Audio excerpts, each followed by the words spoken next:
It ended in the middle last time. I read that Olympic hand out tens of thousands of condoms. I thought, why would they need that many at the Olympics?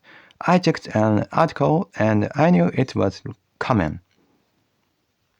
But even then it still doesn't make sense to me. Maybe they're fighting loneliness or stress and they shy it happened.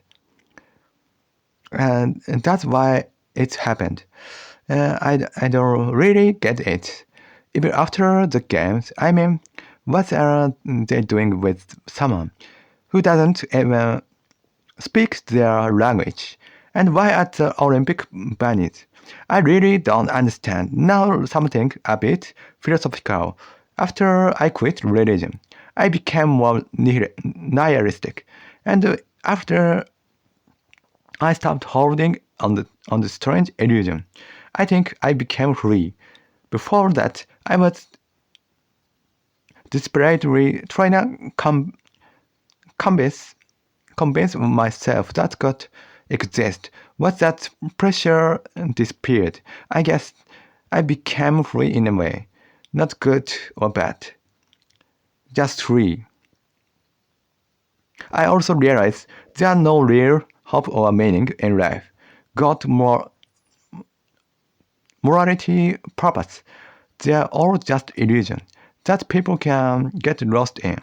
I used to rely on them, but at some point they started hurting me instead. So I began accepting that the world is reasonable if life has no meaning. And then do we live anyway? Or is there no need to live? Philosophers are split on this. People online are split too. It's a normal question. No matter how hard you work, money, skill, everything disappears eventually. If nothing can continue, then what's the point? Like money, if it's all disappear someday, why save it? It's a natural doubt. There's a theory like that, but I think someone has a near-death experience. They'll never wanna die again. I once registered with the Swiss Isania group, and then I realized my mind wasn't okay. I knew because I started reaching for religion again. When I'm mentally unstable, I go back to religion. That's how I knew I shouldn't end myself and my life. Still, I can't explain it well. If everything disappeared someday, why keep living? I don't know. But I can live halfway. I can say, whatever, I'll just live for now. Because living means I might get kidnapped, get into an accident, lose my sight, and then I'd regret living.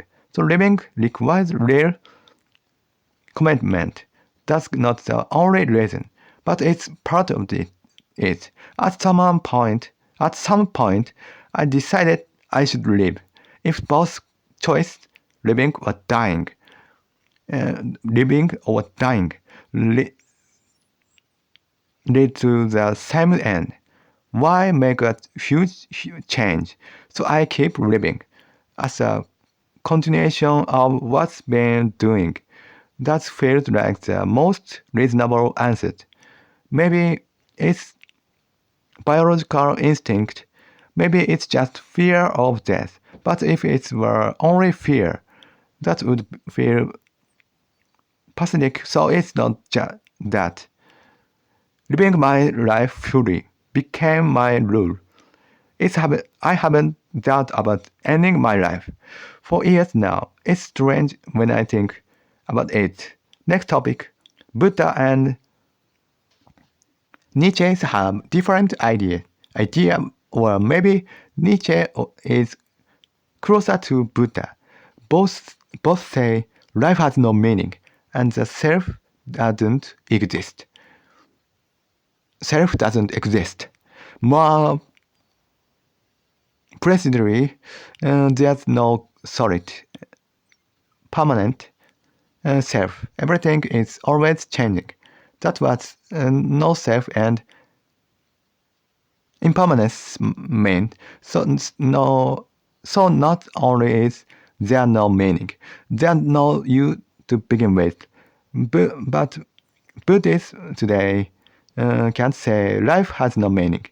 Even though Buddha is the foundation, modern Buddhism feels opposite to Buddha. Maybe because there are many sects, but most of them are basically religion. Buddha wasn't a religion person. So why is Buddhism, which is supposed to be based on him, is so different? Maybe it's human weakness. People want everything, a meaning. People want meaning. Buddha said there is no self. But then Buddhism talks about reincarnation. That idea originally meant everything is connected. When someone dies, they return to the earth, and the other life grows from that. Not that the soul travel somewhere. People took it too far. I once saw a documentary about a table called the Hadza. They don't have concept of post or future, only the present, so they don't feel anxiety. If there's no future or past, there's nothing to fear. So if we didn't force ourselves to find meaning, we wouldn't suffer from the lack of meaning. People chase meaning, get saved by something, and then lose its gain. Again, it becomes zero in the end. I remember something else. A lot of people suffer in life and read self-help books, business books, spiritual books, religion books. My friend's family was like that. My family too. They search for the real truth. It's fine for diet book, but there's no real truth in life. When people are suffering, their intelligence drops. They think this is the real answer, but there's no such thing. It's 1 a.m. I slept a few hours, but then I started thinking about the podcast description again. My head hurt, my body feels bad. Before thinking like this for days would destroy my stomach. I don't know what will happen this time. Maybe I'll get sick again. Today I watched a video of a famous actor at the department store and the manager was holding a cake box and when the actor said, "I feel bad making you hold that," the manager panicked and tried to hand it to a young worker. The actor panicked too. I thought, this guy has no social skills. Those moments reveal everything. His voice was rough too, and I wondered if I'll still be able to record my podcast if my voice becomes like that someday. There's a Nogizaka member who goes to Tokyo University of the Art. People say they're smart because she goes there, but the art department is more about talent and luck than academic ability. She's smart because she went to the top girls' school. That's the real reason. People misunderstood that. I looked it up before, but it didn't help. I often worry about losing my hearing. I realized something.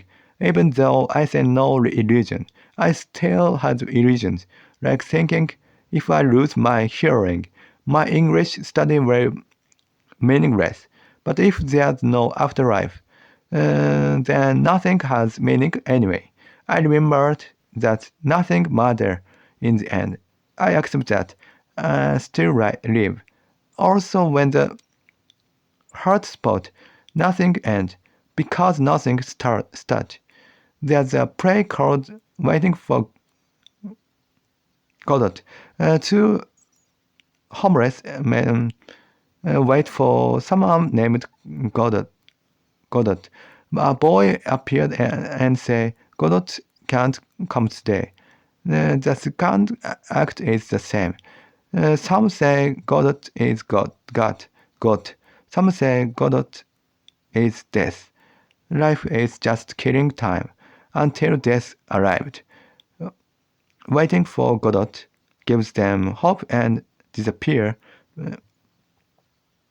just like life. That's much my philosophy. I don't like novels or plays, but this one is interesting.